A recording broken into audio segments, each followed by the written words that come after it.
warahmatullahi wabarakatuh. Perkenalkan, nama saya Yudi Al-Kadri dengan NIM 04819534 dari Program Studi Ilmu Administrasi Negara, Fakultas Hukum, Ilmu Sosial, dan Ilmu Politik.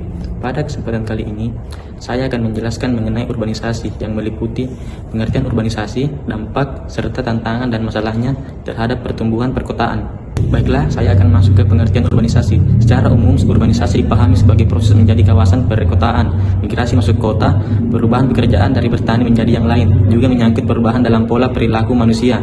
Urbanisasi secara harfiah berarti perkotaan, yaitu proses menjadi kota.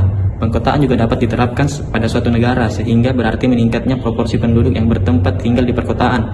Kemudian kota-kota itu sendiri yang tumbuh menjadi luas. Pinggiran-pinggiran yang semula pedesaan berubah menjadi perkotaan. Dalam bahasa sehari-hari, urbanisasi diasosiasikan dengan arus migrasi penduduk desa yang masuk kota. Selanjutnya kita akan masuk dampak urbanisasi. Di negara berkembang, urbanisasi cenderung terjadi dengan pesat tanpa disertai dengan pembangunan infrastruktur yang memadai. Hal ini menyebabkan munculnya pemukiman kumuh dan peningkatan polusi yang merugikan kualitas hidup masyarakat. Infrastruktur yang terbatas ditambah dengan ketimpangan sosial ekonomi membuat dampak urbanisasi semakin negatif, termasuk meningkatnya kemiskinan dan pengangguran.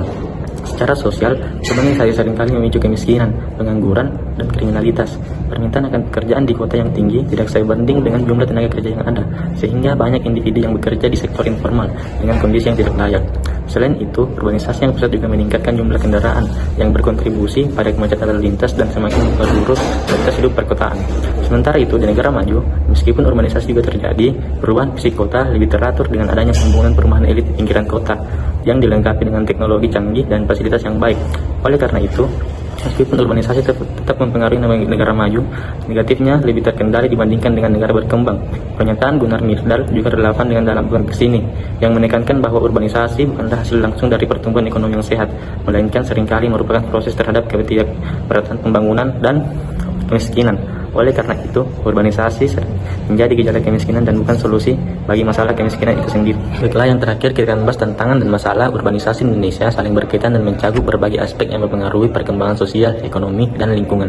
Beberapa tantangan utama yang muncul akibat urbanisasi di Indonesia antara lain: 1. Overpopulasi dan kepadatan penduduk. Peningkatan jumlah penduduk di kota-kota besar tanpa infrastruktur yang memadai menyebabkan persaingan ketat untuk tempat tinggal, pekerjaan, dan fasilitas umum. 2. Permukiman kumuh. Banyak pendatang tinggal di kawasan kumuh dengan fasilitas yang terbatas dan kondisi yang tidak higienis, sehingga meningkatkan risiko penyebaran penyakit. 3. Kemiskinan dan pengangguran. Peningkatan jumlah penduduk tanpa lapangan kerja yang cukup menyebabkan pengangguran, kemiskinan, dan potensi kriminalitas. 4. Ketimpangan sosial ekonomi. Kesenjangan antara mereka yang memiliki akses ke layanan dasar dan yang terpinggirkan semakin melebar. 5. Tentang infrastruktur. Infrastruktur kota yang terbatas tidak mampu mengimbangi pertumbuhan penduduk, menyebabkan kemacetan dan penurunan kualitas hidup. 6. Kerusakan lingkungan. Urbanisasi mengurangi ruang terbuka hijau, meningkatkan polusi udara dan air, serta memperburuk kualitas lingkungan. 7. Masalah kesehatan. Gizi buruk, penyakit menular, dan masalah kesehatan akibat polusi serta sanitasi yang buruk semakin meningkat. 8. Bencana alam. Perubahan fungsi lahan menyebabkan peningkatan risiko bencana alam seperti banjir dan longsor. Solusi yang menyeluruh diperlukan untuk mengatasi masalah ini, termasuk perencanaan kota yang lebih baik dan pembangunan infrastruktur yang berkelanjutan.